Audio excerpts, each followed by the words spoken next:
Les nations ne se jugent pas à celles qu'elles annoncent, mais à ce qu'elles accomplissent. L'histoire, elle, ne retient ni les intentions, ni les promesses. Elle retient les actes, elle retient les résultats, elle retient aussi les rendez-vous honorés. Et aujourd'hui, la Guinée se présente devant l'histoire avec un argument difficile à contester, celui de la parole donnée et de la parole tenue. Avec la tenue des élections législatives et communales, ultime étape majeure du chronogramme de retour à l'ordre constitutionnel, la boucle est désormais bouclée. Ce qui relevait hier encore d'un engagement politique est devenu une réalité institutionnelle.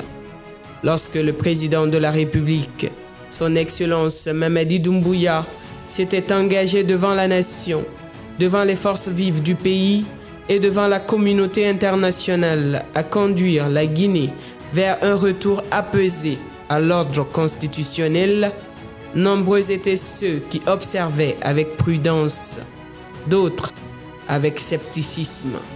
Mais les faits sont là. Le chronogramme a été exécuté. Les engagements ont été respectés. Les différentes étapes annoncées ont été franchies. Et aujourd'hui, la Guinée achève ce processus en ayant réalisé l'ensemble des réformes et des échéances qui devaient conduire au rétablissement complet des institutions républicaines.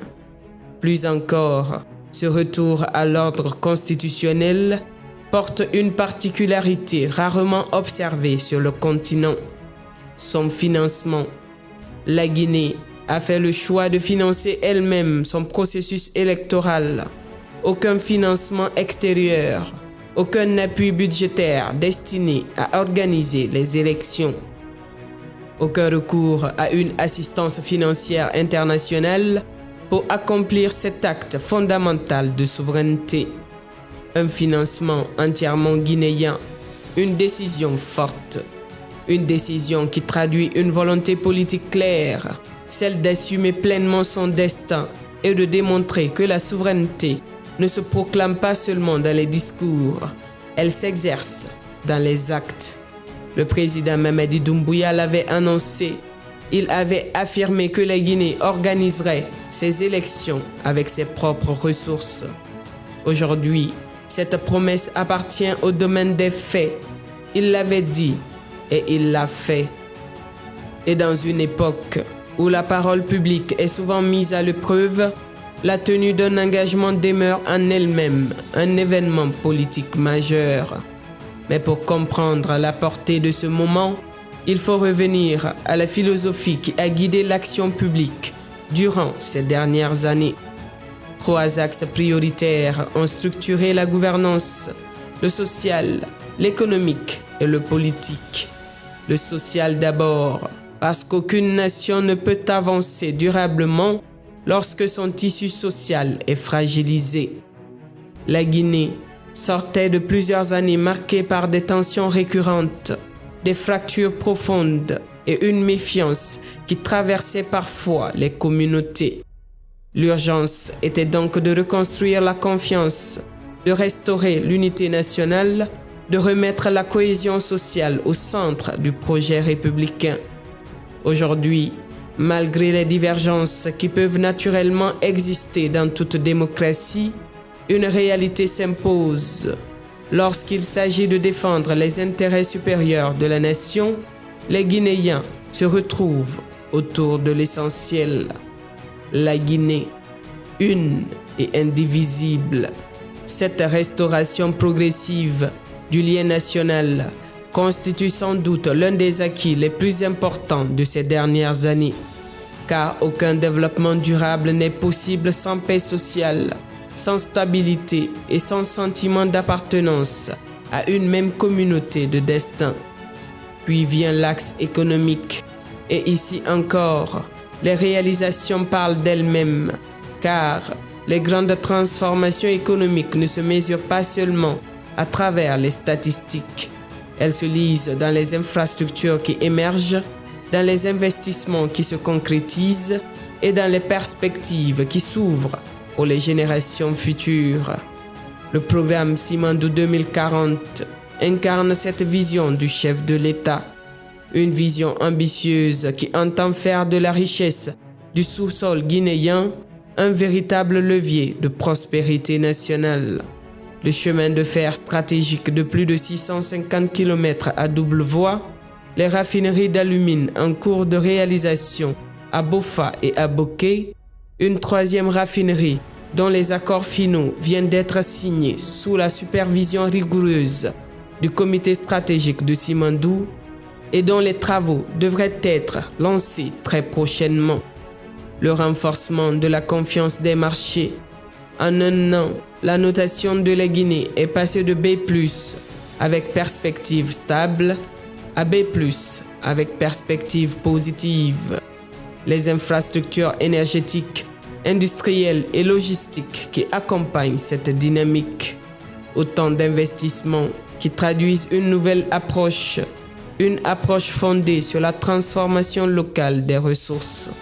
Une approche qui vise à faire de la Guinée non plus seulement un pays riche en ressources naturelles, mais un pays capable de créer davantage de valeur, d'emplois et d'opportunités pour sa population.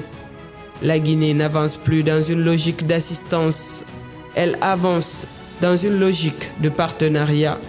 Des partenariats fondés sur le respect mutuel, les intérêts réciproques et la souveraineté économique. Enfin, il y a l'axe politique, le troisième axe, celui qui trouve aujourd'hui son aboutissement. La nouvelle constitution, le référendum constitutionnel, les réformes institutionnelles, la modernisation du fichier électoral, le renforcement des mécanismes de gouvernance, l'élection présidentielle et désormais les élections législatives et communales. Autant d'étapes qui marquent la reconstruction progressive de l'architecture institutionnelle du pays et le retour complet de la République de Guinée dans son fonctionnement constitutionnel. Ce processus n'a pas toujours été simple. Les défis ont été nombreux, les attentes parfois immenses, les critiques souvent vives, mais au bout du compte, ce sont les résultats qui demeurent. Et le résultat est clair. La République de Guinée retrouve pleinement son ordre constitutionnel. Ce moment dépasse d'ailleurs les frontières nationales. Partout en Afrique, des observateurs suivent avec attention l'expérience guinéenne parce qu'elle pose une question essentielle à de nombreux États du continent. Peut-on conduire un processus de refondation institutionnelle tout en préservant sa souveraineté? Peut-on financer ses propres élections? Peut-on exécuter un chronogramme de retour à l'ordre constitutionnel sans dépendre entièrement de ressources extérieures? La Guinée apporte aujourd'hui sa propre réponse à ces interrogations. Une réponse construite sur les actes, une réponse fondée sur les résultats. Une réponse qui attire désormais l'attention de plusieurs organisations régionales et de nombreux dirigeants africains. L'histoire retiendra que cette période aura été celle d'un choix, le choix de la souveraineté, le choix de la responsabilité, le choix de la refondation et de la parole tenue. Car en politique, les promesses n'ont de valeur que lorsqu'elles sont suivies des faits et lorsqu'un dirigeant fixe un cap, puis atteint l'objectif annoncé, cela mérite d'être souligné. Aujourd'hui, la Guinée tourne une page, non pas pour oublier son passé, mais pour écrire la suite de son histoire. Une histoire portée par l'ambition de bâtir un État plus fort, une économie plus robuste et une nation davantage rassemblée. La période de mutation institutionnelle s'achève ainsi. Les institutions reprennent pleinement leur place. Le peuple retrouve l'expression complète de sa souveraineté démocratique.